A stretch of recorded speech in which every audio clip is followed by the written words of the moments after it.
بسم اللہ الرحمن الرحیم نحمده ونصلی علی رسولہ الکریم اما بعد. میرے محترم بزرگوں اور دوستو، یہ رجب المرجب کا مقدس مہینہ چل رہا ہے. ہمارے معاشرے اور سماج میں 22 رجب المرجب کو کنڈا بنانے کی ایک رسم بہت رائج اور مشہور ہو چکی ہے، جسے لوگ نیکی کا کام سمجھ کر کے، عبادت اور ثواب کا کام سمجھ کر کے انجام دیتے ہیں. حالانکہ حقیقت یہ ہے کہ اس رسم کا دین سے، شریعت سے کسی بھی قسم کا کوئی تعلق نہیں. بلکہ آپ کو بڑی حیرانی ہوگی کہ اگر اس رسم کی حقیقت اور تاریخ کو جاننے کی آپ کوشش کریں تو معلوم ہوگا کہ اس رسم کی بنیاد اسلام دشمنی پر رکھی گئی، جس کی مختصر وضاحت یہ ہے کہ 22 رجب المرجب کا دن وہ دن ہے جس میں ایک جلیل القدر صحابی، کاتب وحی، فاتح شام، امیر المؤمنین سیدنا امیر معاویہ رضی اللہ تعالی عنہ کا انتقال ہوا ہے. چونکہ شیعہ اور روافض آپ سے نفرت کرتے تھے، آپ سے دلی بغض، حسد اور کینہ رکھتے تھے، اس لیے ان کے لیے حضرت امیر معاویہ رضی اللہ تعالی عنہ کی وفات خوشی کا موقع بن گئی. چنانچہ انہوں نے امیر معاویہ رضی اللہ تعالی عنہ کی وفات پر خوشیاں منائی، شیرنیاں تقسیم کی، خود بھی کھایا، دوسروں کو بھی کھلایا. اس طریقے سے انہوں نے اپنی دل کی دشمنی کو ٹھنڈا کیا. ابتدا میں یہ کام ان لوگوں نے چھپ چھپا کر کیا تھا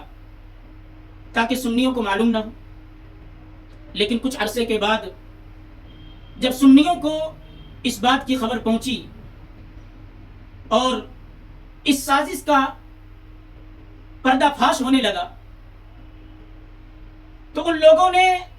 اپنی اس حرکت کو چھپانے کے لیے یہ کہنا شروع کیا کہ کنڈے کی یہ رسم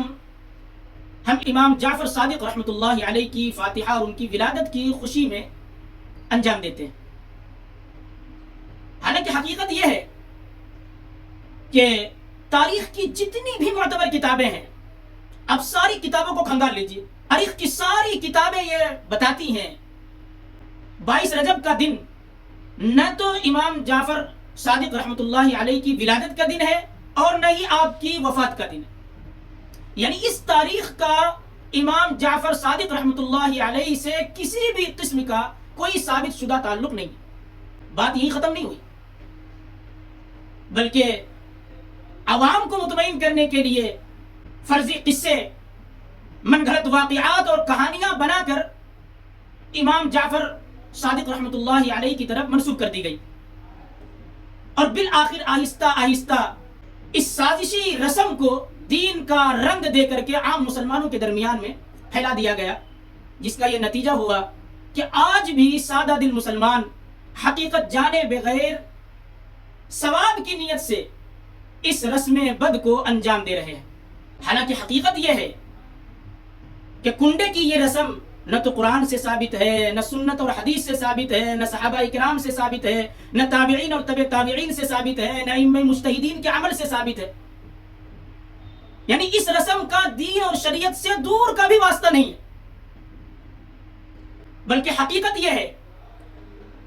کہ کنڈے کی یہ رسم شیعہ اور روافض کی ایجاد کردہ ہے،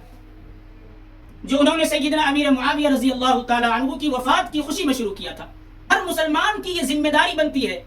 کہ وہ اس رسم بد سے اپنے آپ کو بچائے اور اپنے آپ کو دور رکھے. دین ہمیں یہ سکھاتا ہے کہ جس عمل کو ہم اپنا رہے ہوں اس کے اپنانے سے پہلے ہمیں یہ دیکھنا چاہیے کہ اس عمل کا، ہمارے اس کام کا دین سے، شریعت سے کوئی تعلق ہے یا نہیں، ہمارا یہ عمل دین اور شریعت سے ثابت ہے یا نہیں. جو چیز دین سے ثابت نہ ہو اس سے بچنا ہی ایمان کی سلامتی ہے. اللہ تبارک و تعالی ہمیں دین کو صحیح طور پر سمجھنے اور اس پر عمل کرنے کی توفیق عطا فرمائے. اور ہر قسم کی بدعت اور گمراہی سے بچنے کی توفیق بخشے، آمین۔